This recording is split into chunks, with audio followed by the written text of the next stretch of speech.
Admiral Jake Morrison stood in the command center of the UES Defiant, watching the stars through the massive view screen. The ship was humanity's most powerful warship, built with the best technology Earth could offer. Around him, dozens of crew. Members worked at their stations, monitoring space traffic and communications from across the galaxy. It was a quiet morning shift, the kind Jake had grown to appreciate during his 30 years of military service. The galaxy had been peaceful for almost 2 years now. Ever since the signing of the Mutual Defense Treaty between Earth and the Vegan Alliance, humanity was still new to galactic politics, having joined the interstellar community only 15 years ago. When the vegans first made contact with Earth, the peace was broken by a sharp beep from the communications console. Lieutenant Karen Bell, the ship's communications officer, looked up with concern on her face. "Admiral, we're receiving a priority transmission from Kepler Station. It's Ambassador Lisa Grant, and she sounds urgent." Jake turned toward the main holographic display as it flickered to life. The image that appeared made his stomach drop.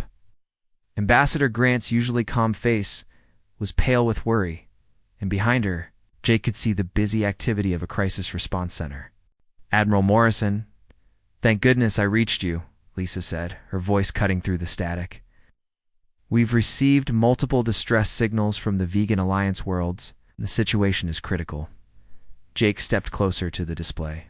"It's the nature of the emergency, Ambassador?" "The Zephyrian Empire has launched a full-scale invasion across 7 star systems," Lisa replied, her words coming fast. "They attacked without warning 6 hours ago. Our allies are requesting immediate military assistance under the Mutual Defense Treaty." The command center fell silent. Every crew member had stopped what they were doing to listen. The Zephyrian Empire was one of the most powerful military forces in the galaxy, known for their advanced technology and ruthless tactics. They had never directly threatened human space before, but they had been enemies of the Vegan Alliance for decades. Commander Paul Rodriguez, Jake's tactical officer, quickly activated the star charts. The holographic map of the galaxy appeared above the central console, showing the current positions of all known fleets and settlements. As Paul input the latest intelligence data, red warning indicators began to spread across the map like drops of blood on white cloth. "Sir, the scope of this attack is massive," Paul reported. "They're hitting 3 major Alliance worlds simultaneously. Proxima Haven, New Centauri, and Vega Prime are all under siege. Early reports suggest they have over 300 ships involved in the assault." Dr. Helen Carter, the fleet's chief science officer and diplomatic advisor, approached the display with a data tablet in her hands. She had spent years studying alien cultures and had become one of humanity's leading experts on galactic politics. Her expression was grim as she reviewed the incoming reports. "Admiral, I've been analyzing the initial battle reports," Helen said. "The Zephyrians appear to be using some kind of new weapon technology. Our allies' conventional defenses are proving completely ineffective. Their ships are taking massive damage from weapons that don't appear on any of our intelligence files." Jake felt a chill run down his spine. The Vegan Alliance had some of the most advanced defensive technology in the galaxy. If their shields and armor were failing against these new weapons, the situation was even worse than he had feared. "Ambassador Grant, what's the current status of the defending forces?" Jake asked. Lisa's image flickered as she consulted her own.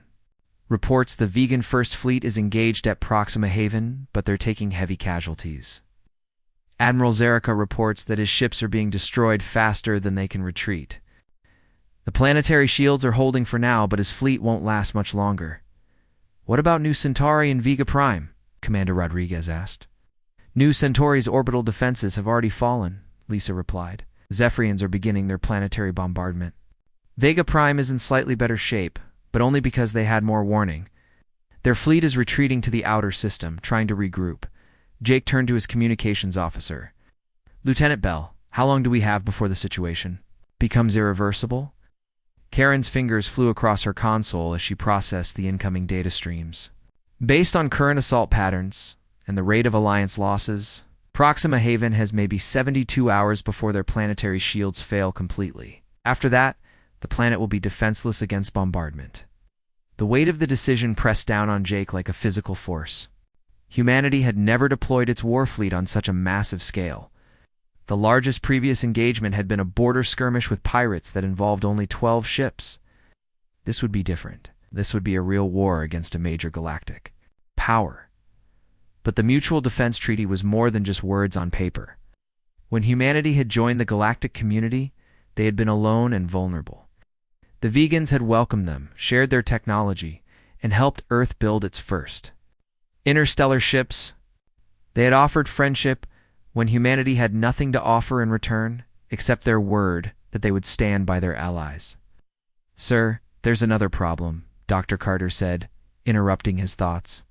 "Intelligence reports suggest that the Zephyrian Empire isn't acting alone. They may have formed some kind of alliance with the Corvin Syndicate. If that's true, this could be the beginning of a much larger conflict." Jake looked around the command center at his crew. These men and women had trained their entire careers for a moment like this, but most of them had never seen real combat. They were skilled and dedicated, but they were also young and untested. "What's the current status of the rest of the fleet?" Jake asked. "The second fleet is conducting training exercises in the Sol system," Paul reported. "The third fleet is on patrol duty along the outer colonies. Total available forces would be 47 ships if we mobilize everything." 47 ships against 300, Jake murmured. "Those aren't good odds." "Admiral, there's something else," Lieutenant Bell said. "I'm receiving a priority message from Earth. It's from Fleet Command." The holographic display switched to show Admiral Susan Clark, the head of Earth's Space Forces. Her weathered face was serious as she looked directly at Jake. "Admiral Morrison, by now you've received word of the Zephyrian attack on our allies. I'm hereby authorizing you to deploy the entire available fleet under emergency protocol. 7. You have full authority to engage the enemy and render whatever assistance is necessary to protect Alliance worlds." Jake straightened. Emergency protocol. 7 hadn't been used since the early days of Earth's expansion into space. Gave him complete tactical authority and the power to commit humanity's entire military force to battle. "Admiral Clark, what's the political situation on Earth?" Jake asked. "The President has called an emergency session of Congress, but she's already made it clear that we will honor our commitments to the Alliance. You have the full support of the government and the people of Earth. Don't let our friends down, Jake." The transmission ended, leaving the command center in silence. Jake looked out at the stars again, knowing that in a few hours many of those points of light would be battlefields.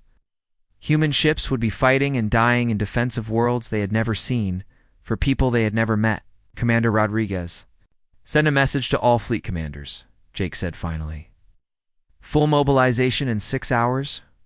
We're going to war." As the crew began the frantic preparations for humanity's largest military deployment, Jake remained at the view screen. Somewhere out there, beyond the peaceful stars, their allies were fighting desperately against overwhelming odds. Soon, Earth's children would join them in battle, carrying with them not just weapons and ships, but humanity's promise to stand by their friends no matter the cost. The quiet morning was over.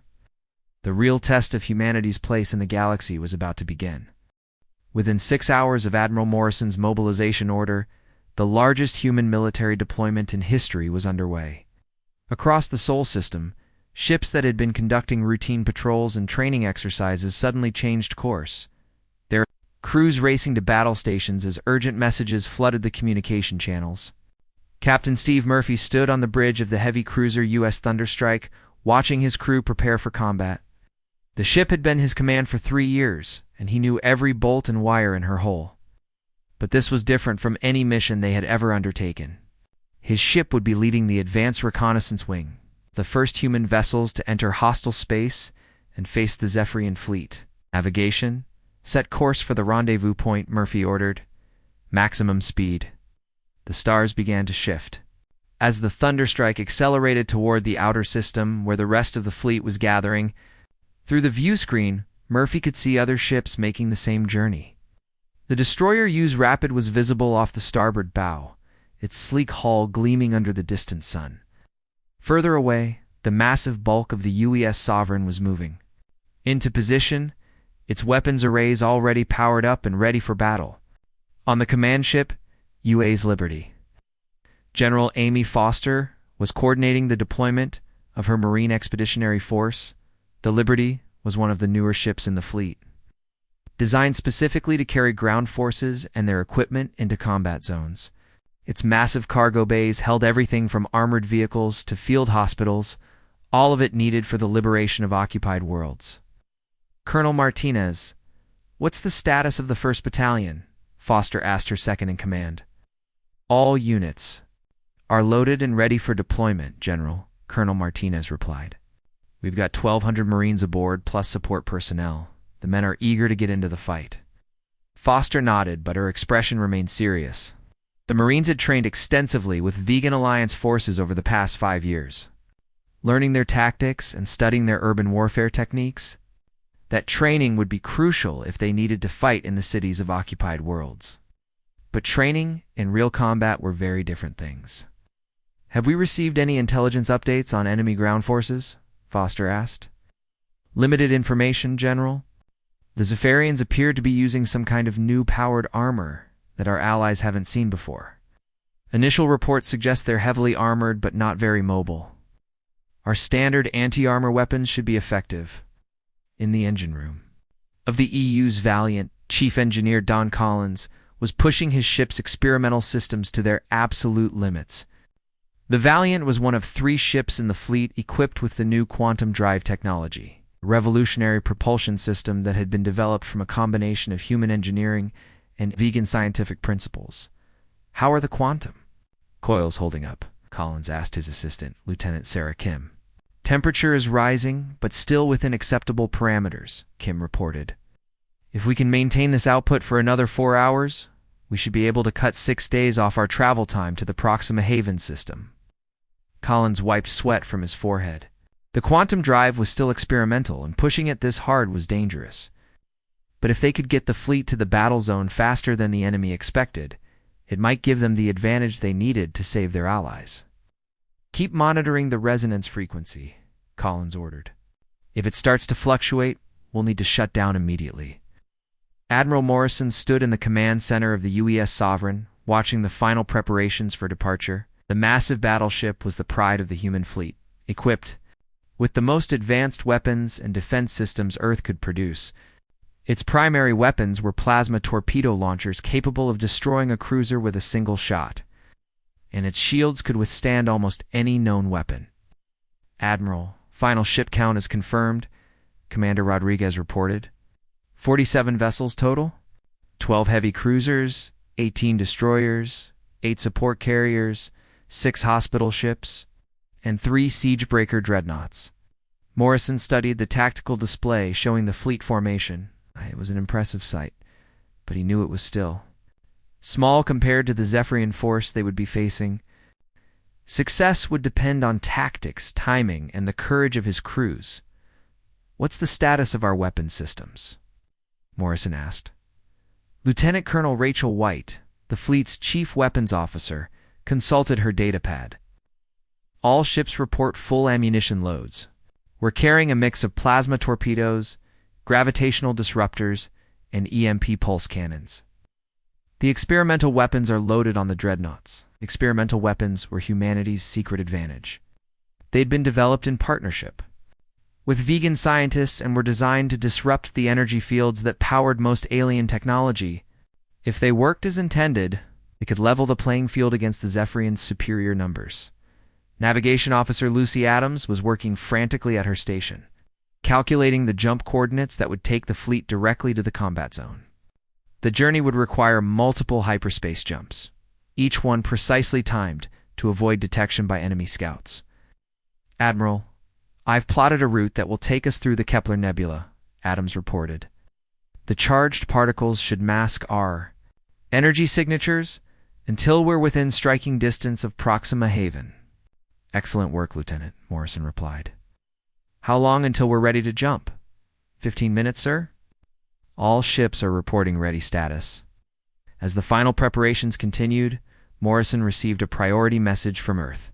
The holographic display showed President Elizabeth Warren standing in the Oval Office, her expression grave but determined. Admiral Morrison, you and your crews carry more than just humanity's military might, the president said. You carry our promise to stand by our friends, no matter the cost. The entire human species is watching and counting on you to prove that our word means something in this galaxy. Morrison straightened. We won't let you down, Madam President, or our allies. I know you won't, Admiral. Godspeed. The transmission ended and Morrison turned to address his crew. Throughout the ship and on every vessel in the fleet, men and women were preparing for the most dangerous mission in human history. Some of them would not return home. All of them knew it, and all of them were ready to make that sacrifice. Attention all ships, Morrison announced over the fleet communication system. In 5 minutes, we will begin our jump to hyperspace. Our destination is the Proxima Haven system, where our allies are fighting for their lives against overwhelming odds. We go not as conquerors, but as protectors. We go to honor the promises we have made and to prove that humanity stands by its friends. On the UES Rapid, Captain Scott Lee was conducting final systems checks with his crew. The destroyer was small compared to the battleships, but it was fast and heavily armed. Lee had volunteered to lead the initial attack wave, knowing that his ship would be among the first to engage the enemy. Weapons! Confirmed torpedo load, Lee ordered. 42 plasma torpedoes loaded and ready, Captain, his weapons officer replied. Point defense systems are online, and EMP charges are armed. Good. Remember, our job is to punch a hole in their formation so the heavy ships can get through. Stay close to your wingman and don't try to be heroes. Across the fleet, similar conversations were taking place as captains prepared their crews for battle. On the UES Hammer, Captain Chris Adams was reviewing the specifications for the experimental fusion warheads his ship was carrying. The weapons were untested in combat, but they represented humanity's best hope of destroying heavily armored Zephyrian vessels. The countdown reached 0. And Admiral Morrison gave the order that would change the course of galactic history. All ships execute jump sequence. Take us to war. The space around the fleet began to distort as the quantum drives activated. One by one, the ships of humanity's war fleet disappeared into hyperspace, leaving only empty space and the distant stars behind. Their destination lay 7 days away at maximum speed, where their allies waited in desperate hope for reinforcements that might never arrive. But the humans were coming, carrying with them the hopes and dreams of 2 worlds, ready to prove that some promises are worth any price. The human fleet dropped out of hyperspace at the edge of the Proxima Haven system, and what they found there made every crew member's blood run cold. The space around the planet was filled with the wreckage of destroyed ships, their twisted metal, hulls drifting silently through the void like a graveyard of broken dreams. Admiral Morrison stood on the bridge of the UES Sovereign, staring at the tactical display that showed the full scope of the Zephyrian invasion force. The enemy fleet was massive, far larger than their intelligence reports had suggested. Over 200 ships were arranged in a complex siege formation around the planet, their dark hulls gleaming with an oily sheen that seemed to absorb light. My God, Commander Rodriguez whispered. There were so many of them. The Zephyrian vessels were unlike anything the humans had seen before. Their ships appeared to be a mixture of metal and something organic, with hull plates that seemed to pulse with their own internal rhythm. Strange growths extended from their surfaces like tumors, and energy conduits ran along their sides like veins carrying lifeblood. All ships, maintain formation and prepare for combat, Morrison ordered. We need to assess the situation before we engage. Captain Scott Lee, commanding the destroyer US Rapid, was positioned at the front of the human formation. His ship's advanced sensors were the first to detect something unusual about the enemy vessels. The readings made no sense according to standard ship design principles. Admiral, I'm picking up some strange energy signatures from the Zephyrian.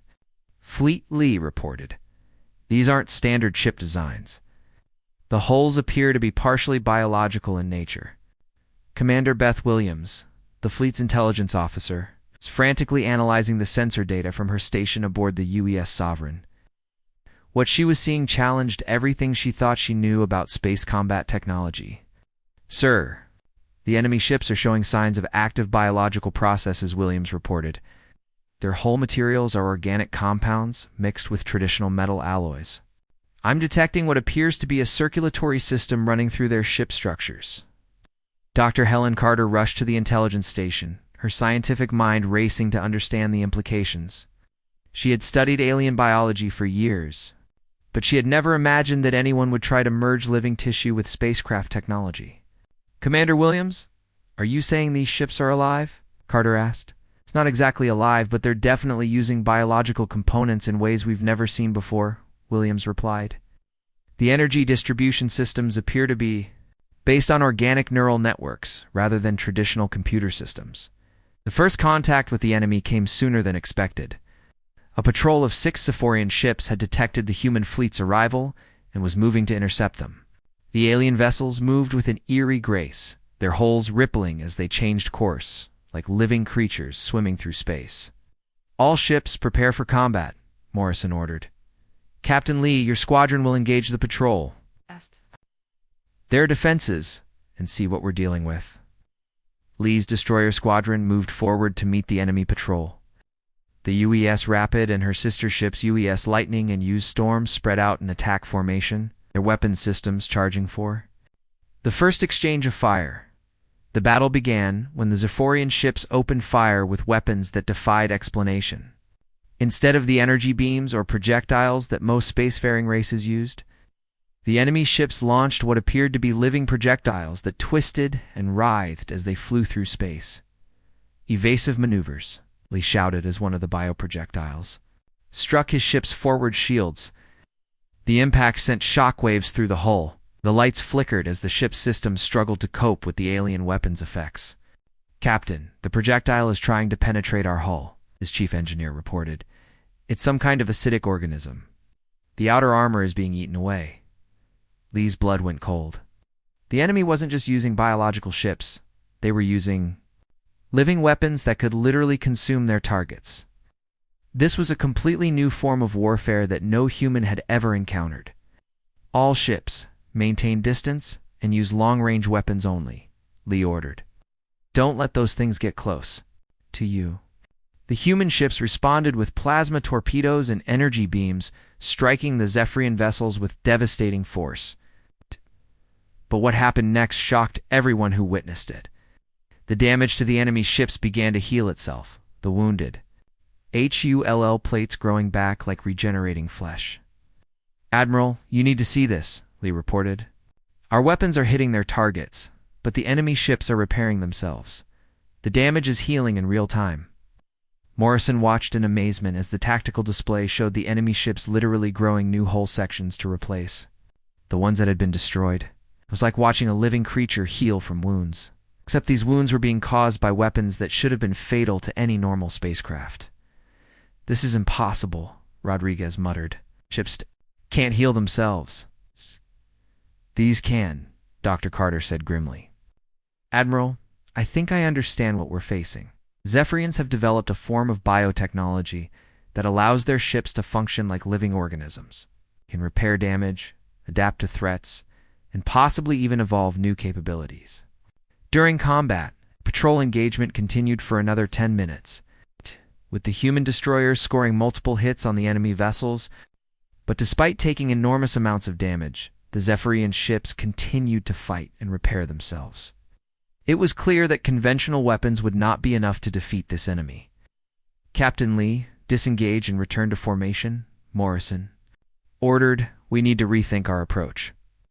As Lee's squadron retreated, the Zephyrian patrol did not pursue. Instead, they took up defensive positions, as if they were studying the human ships and learning from the encounter. "Sir, I'm detecting massive energy readings from the center of the enemy formation," Williams reported. "There's something very large hidden behind their main battle line." Morrison ordered the fleet's long-range sensors to focus on the energy source. What they found was a massive structure that dwarfed even the largest Zephyrian battleships. It was clearly artificial, but like the smaller vessels, it appeared to be a fusion of technology and biology.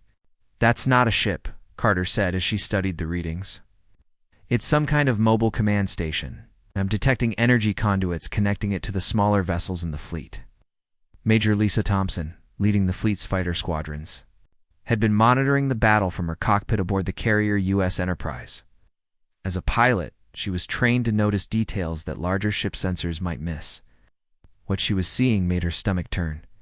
"Command, I can see the energy conduits," Dr. Carter mentioned, Thompson reported. "They're not just connecting the ships to that central structure. They're pulsing with some kind of flowing energy. It looks like the smaller ships are drawing power from the main station." The implications hit Morrison like a physical blow. Zephyrian fleet wasn't just a collection of individual ships. It was a single organism with the large central structure serving as its brain and heart. The smaller ships were like limbs or organs, dependent on the central core for their power and coordination. That's why they can regenerate so quickly, Carter realized. They're not just repairing themselves with onboard systems. They're drawing energy and raw materials from the central command vessel. Morrison stared at the tactical display, his mind racing to understand the full scope of what they were facing. The Zephyrians had evolved their technology far beyond anything the galaxy had seen before. They had created a form of warfare that turned entire fleets into single living weapons. "Sir, we're receiving a transmission from the planet, Lieutenant," Bell reported. "It's from the Vegan Defense Command Center." The holographic display showed a vegan commander, his reptilian features marked with exhaustion and desperation. Behind him, the command center was filled with smoke and emergency lighting. "Human fleet, this is Commander Saskra of the Proxima Haven Defense Force," the alien said. "We have been fighting the invaders for 3 days. Our orbital defenses are failing, and our ships are nearly destroyed. If you cannot break their siege, the planet will fall within hours." Morrison looked at his fleet, then at the massive enemy formation surrounding the planet. The odds were impossible, but that had never stopped humans before. Somewhere in the enemy's biotechnological perfection, there had to be a weakness. There always was. "All ships, prepare for full engagement," Morrison ordered. "We're going in." Admiral Morrison knew that attacking the Zephyrian fleet head-on would be suicide. The enemy had superior numbers, self-healing ships, and weapons that could literally eat through human armor. But the desperate situation called for desperate measures, and humans had always been at their best when the odds were against them. "All senior officers, report to the command center immediately," Morrison ordered. "We need a new plan, and we need it fast." Within minutes, the command center of the UES Sovereign was filled with the fleet's best tactical minds.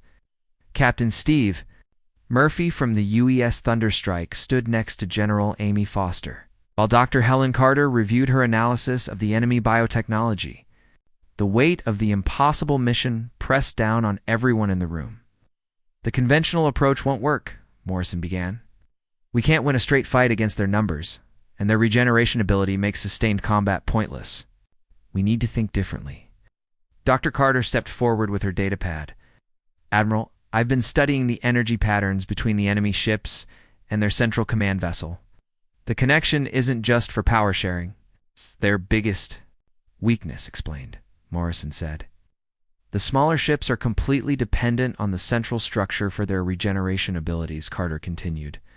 "If we can destroy or disable that command vessel, the entire fleet will lose its healing capability. They'll become vulnerable to conventional weapons." Captain Murphy studied the tactical display showing the enemy formation. "The problem is, getting to that command ship, it's at the center of their fleet, protected by over 100 vessels. We'd never make it through." Morrison stared at the display, his mind working through possibilities. Then he turned to Captain Kelly Johnson, commander of the light cruiser U.S. Freedom.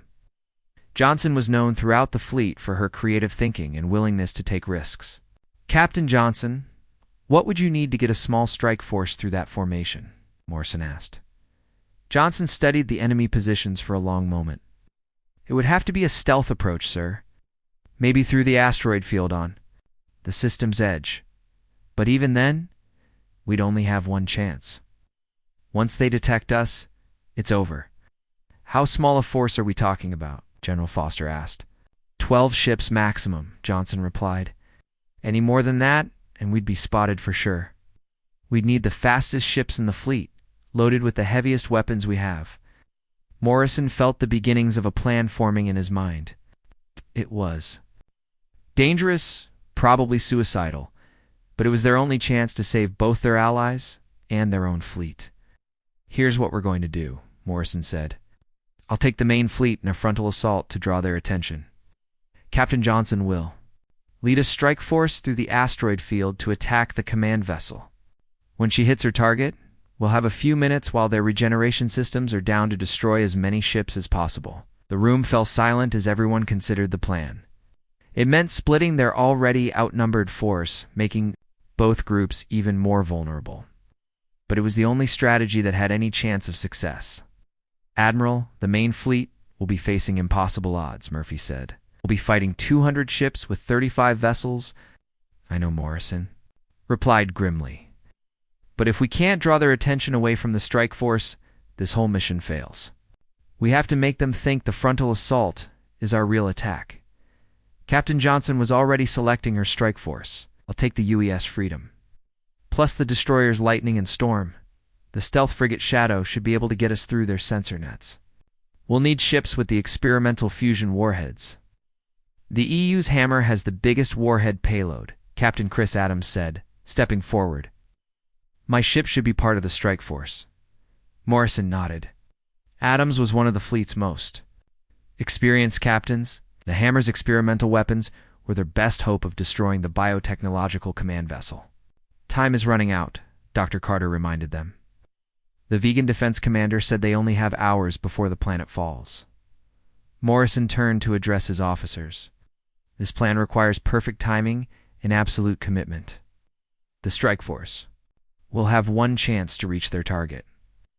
The main fleet will have to hold the enemy's attention no matter what the cost. Some of us won't be coming home from this fight. Sir, what about the Marines? General Foster asked. Your forces will stay with the main fleet for now, Morrison replied. If we succeed in disabling their regeneration ability, we may need ground forces to secure the planet. The meeting broke up as officers returned to their ships to prepare for the desperate gambit. Morrison remained in the command center, watching the tactical display and trying to convince himself that the plan could work. Admiral, incoming message from Earth, Lieutenant Bell reported, its fleet command. The holographic display showed Admiral Susan Clark, her face grave with concern. Jake, our long-range sensors are tracking your position. The situation looks bad from here. Do you need additional reinforcements? There's no time for reinforcements, Admiral, Morrison replied. We're about to attempt something that will either save the day or get us all killed. If we fail, tell Earth that we died trying to honor our commitments. Good luck, Jake. Earth is proud of you and your crews. The transmission ended, and Morrison turned his attention back to the battle preparations. Throughout the fleet, crews were making final preparations for what many of them knew would be their last fight. On the EU's Hammer, Captain Adams was reviewing the specifications for his ship's experimental fusion warheads. The weapons were untested in combat, but the theoretical calculations suggested they could penetrate even the thickest biotechnological armor. How many warheads do we have? Adams asked his weapons officer. 6 fusion warheads, plus conventional plasma torpedoes, came the reply. The fusion weapons should be able to punch through anything, but we've never tested them against living targets. We're about to find out how well they work, Adams said grimly. Meanwhile, Commander Nick Davis was preparing his stealth frigate U.S. Shadow for the most dangerous mission of his career. The Shadow was equipped with the latest cloaking technology, but it had never been tested against alien sensors. Engineering? What's the status of the stealth systems? Davis asked. Operating at maximum efficiency, sir, his chief engineer replied. But we don't know how effective they'll be against Zephyrian biosensors. Their technology is completely different from anything we've faced before. Captain Johnson assembled her strike force at the edge of the asteroid field well away from the main Zephyrian fleet. The 12 ships looked small and fragile compared to the massive enemy formation, but they carried humanity's hopes with them. All ships. This is freedom-led, Johnson transmitted. We have one chance to get this right. Stay close, follow my lead, and don't engage any targets until we reach the command vessel. Our job is to punch a hole in their heart and give the main fleet a fighting chance. Admiral Morrison's main fleet moved into attack position, preparing for the most one-sided battle in human history. 35 ships against 200 seemed like madness. But Morrison knew it was the only way to draw the enemy's attention away from the real threat. All ships prepare to engage, Morrison ordered. Remember, our job is to make them think we're the main attack. Fight hard, fight smart, and give Captain Johnson the time she needs. The space around Proxima Haven was about to become the site of the largest battle in human history. In a few minutes, Earth's children would prove whether courage and determination could overcome impossible odds. The attack began with Morrison's order. All ships, attack. The battle for Proxima Haven began with Admiral Morrison's fleet charging directly into the heart of the Zephyrian formation. The UES Sovereign led the attack, its massive plasma cannons lighting up space with brilliant flashes of energy. Behind the flagship, 34 other human ships followed in perfect formation, their weapons blazing as they engaged an enemy force 6 times their size. The Zephyrians responded with overwhelming force, sending wave after wave of their bioships. Against the human attackers, their living weapons struck the human vessels like angry serpents, eating through armor and shields with terrifying efficiency. But the humans fought back with determination that surprised their alien enemies. Captain Steve Murphy's U.S. Thunderstrike was among the first to take heavy damage. A bioprojectile struck his ship's forward section, and the acidic organism began eating through the hull plating. Sparks flew across the bridge as systems overloaded, but Murphy kept his ship in the fight. "Engineering, can you contain that breach?" Murphy shouted over the noise of alarms. "We're trying, Captain, but the organism is spreading faster than we can stop it," his engineer replied. "We're down to 60% power, but the weapons are still operational." "Then we keep fighting," Murphy said grimly. "All weapons target the nearest enemy ship.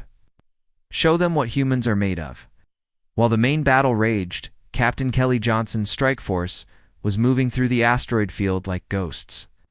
The Use Freedom led the small formation, its sensors probing ahead for enemy patrols. Behind her came 11 other ships, including the crucial U.S. Hammer with its experimental fusion warheads. Shadow to Freedom lead, Commander Nick Davis reported from his stealth frigate. "I'm detecting Zephyrian sensor sweeps ahead. They're looking for something, but our stealth systems are holding." "Copy that," Shadow Johnson replied. "All ships, maintain radio silence from this point forward. We're approaching the enemy perimeter." The strike force moved deeper into the asteroid field, using the floating rocks as cover while they approached the massive Zephyrian command vessel. The biotechnological structure was even more alien up close, its surface writhing with organic growths that pulsed with their own inner light. "My God," whispered Johnson's tactical officer. "It's like looking at the heart of some giant creature." Johnson studied the target through her ship's sensors. The command vessel was protected by a dozen escort ships, but they were focused on the main battle raging nearby. The distraction was working perfectly. Back in the main engagement, Admiral Morrison's fleet was taking devastating losses, but giving as good as they got. The destroyer Use Lightning had been completely destroyed when 3 bioprojectiles overwhelmed its defenses. The cruiser Use Valiant was limping along on emergency power, but its crew refused to retreat. "Admiral, we've lost 8 ships, and the rest are taking heavy damage," Commander Rodriguez reported. What? "But the enemy is fully committed to this engagement. They're not watching their flanks." Morrison watched the tactical display with growing hope. The plan was working. The Zephyrians believed the frontal assault was humanity's main attack, and they were throwing everything they had into stopping it.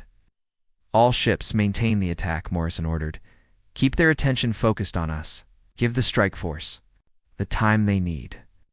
Captain Johnson's formation was now within striking distance of the command vessel.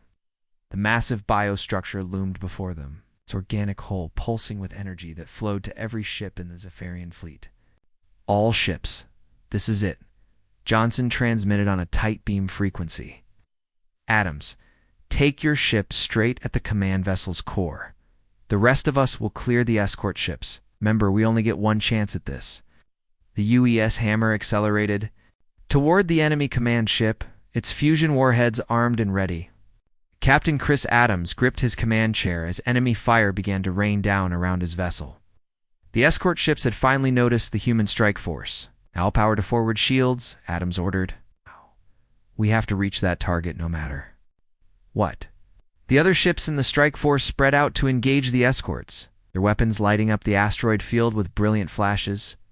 The UES Freedom dueled with a Zephyrian cruiser, while the destroyers, Lightning and Storm, worked together to destroy another escort vessel. But the enemy was fighting back with desperate fury. One of the human destroyers exploded in a ball of fire. As multiple bioprojectiles overwhelmed its defenses, another ship, the U.S. Ranger, was so badly damaged that it could barely maintain course. "Adams, you have a clear path to the target," Johnson reported. "All ships, cover the Hammer's approach." The UES Hammer raced through the defensive fire, its hull taking hit after hit from enemy weapons. The bridge was filled with smoke and the sound of failing systems, but Adams and his crew held their course. They could see the command vessels. Core now, a massive organic structure that pulsed with the energy of the entire Zephyrian fleet. "Weapons, prepare all fusion warheads for simultaneous firing," Adams ordered. "Target the center of that structure." The ship shuddered as another enemy hit penetrated their shields, but the weapon systems were still functional. Adams waited until they were at point-blank range, so close to the command vessel that he could see the organic details of its surface. "Fire all warheads," Adams commanded. 6 fusion warheads launched from the AU's Hammer in rapid succession, their brilliant trails lighting up space like falling stars. They struck the command vessel's core within seconds of each other, and the explosion that followed could be seen from 3 star systems away. The effect on the Zephyrian fleet was immediate and dramatic. Across the battlefield, enemy ships began losing power as their regeneration systems failed. The organic components of their hulls started to decay without the central energy source that had sustained them. Admiral Morrison watched in amazement as the enemy ships that had been healing themselves just moments before suddenly became vulnerable to human weapons. The bioprojectiles stopped moving, becoming inert chunks of dead tissue floating in space. "All ships, general attack," Morrison ordered. "Their regeneration systems are down. Hit them with everything we have." The human fleet, though battered and reduced to half its original strength, pressed forward with renewed energy. Plasma torpedoes and energy beams tore through Zephyrian hulls that could no longer repair themselves. The alien ships, suddenly mortal again, began to retreat in confusion and panic. Captain Johnson's strike force had paid a heavy price for their success. Only 6 of the 12 ships that had entered the asteroid field were still operational, and the EU's Hammer had been destroyed in the explosion that killed the command vessel. But their sacrifice had turned the tide of the battle. "Freedom to all ships," Johnson transmitted. "The command vessel is destroyed. Pete, the target is eliminated." On the surface of Proxima Haven, the vegan defenders watched in wonder as the Zephyrian fleet began to fall apart. Ships that had seemed invincible just hours before were now fleeing the system in disorder, their organic weapons dead and their biotechnology failing. General Amy Foster's Marines were among the first to land on the planet's surface, helping to secure areas that had been under enemy occupation. The Zephyrian ground forces, cut off from their fleet's support, surrendered quickly once they realized their situation was hopeless. The battle was over, but the cost had been enormous. Human ships had been destroyed, including Captain Adams's heroic U.S. Hammer. Over 300 human crew members had given their lives to protect their allies, but their sacrifice had saved 3 worlds and proven that humanity's word could be trusted. Dr. Helen Carter's analysis of the captured Zephyrian technology provided crucial intelligence for future conflicts. The organic tech hybrid represented a revolutionary approach to warfare, but it had a fatal weakness that humanity had learned to exploit. News of the victory spread throughout the galaxy within days. The defeat of the supposedly invincible Zephyrian biofleet sent shockwaves through the galactic community. Several neutral species that had been considering alliance with the Zephyrians suddenly changed their minds and began sending diplomatic missions to Earth. More importantly, the Vegan Alliance proposed a new military partnership that would integrate human and vegan forces under a unified command structure. Admiral Morrison, promoted to Fleet Admiral after the battle, would lead the new combined fleet. As the human survivors gathered at Proxima Haven for repairs and resupply, Morrison reflected on what had been accomplished. Humanity had proven itself, not just as a military power, but as a species willing to honor its commitments no matter the cost. The galaxy had taken notice. and the age of human leadership in galactic affairs had begun.